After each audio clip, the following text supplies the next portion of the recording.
नाज़रीन, drama serial इंतहा की नेक्स्ट आने वाली एपिसोड में आप देखेंगे कि नौशीन जाकर सजल से कहती है कि मुझे समझ नहीं आ रही है कि अरूसा को इतना हमदर्दी का बुखार क्यों चढ़ा हुआ है अनम से। जिस पर सज्जल कहती है क्या आप क्या कह रही हैं। जिस पर कहती है नौशीन हाँ अरूसा ही तो है जो जाकर और बातें कर रही है फहद से और इधर अनम को समझाने की कोशिश कर रही है। मैंने देखा है अस्मा के भी वही कान भरती है आजकल।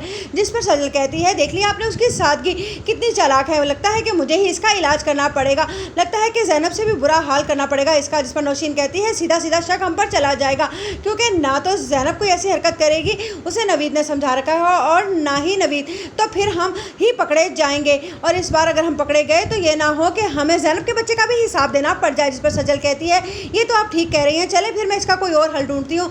वैसे अगर एक्सीडेंट के ज़रिए इसका बच्चे की खुशियाँ इससे छिन जाए तो असद को कितना बुरा लगेगा ना।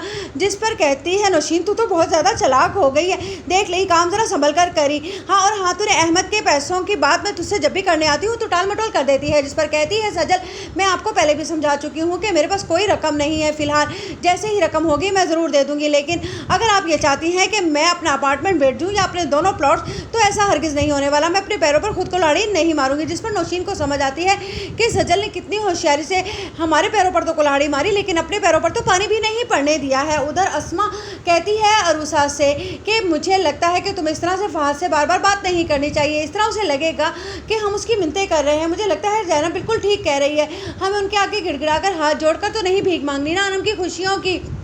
जिस पर अरूसा कहती है मैं आखिरी बात तो ट्राई ज़रूर करूँगी। इसीलिए अरूसा फिर से जाने की कोशिश करती है फहद से मिलने के लिए। उधर फहद तो जैसे तपा ही बैठा है और फरीदा खान बेगम ने भी कह दिया है कि अगर उसकी बहू अब कोई बनेगी तो सिर्फ और सिर्फ सजल, क्योंकि अनम पर भरोसा करके और उसकी मोहब्बत पर भरोसा करके तो उन्होंने बहुत बड़ा दुख उठाया है। किसी दुख और तकलीफ़ में उनकी बहू ने उनका साथ नहीं दिया, ऐसी बहू की उन्हें ज़रूरत ही नहीं है। इधर आप देखेंगे कि ज़ैनब को जब पता चलता है कि अरूसा की प्रेगनेंसी के दिन करीब आ रहे हैं तो वो कहती है कि जितनी जल्दी इसके दिन करीब आते जा रहे हैं मामा मैं बहुत परेशान हो गई हूँ। जिस पर उसकी माँ कहती है तुम परेशान मत हो, कोई बात नहीं, कोई किसी की खुशियों से छीन तो नहीं सकता। जिस पर ज़ैनब कहती है लेकिन लोगों ने मेरे से तो मेरी खुशियाँ छीन ली हैं। जिस पर कहती है ज़ैनब की माँ हौसला करो, अल्लाह तुम्हें सब्र देगा। उधर आप देखेंगे कि नवीद आखिरकार और अस्मा बेगम से साइन करवाने में तो कामयाब हो गया है, लेकिन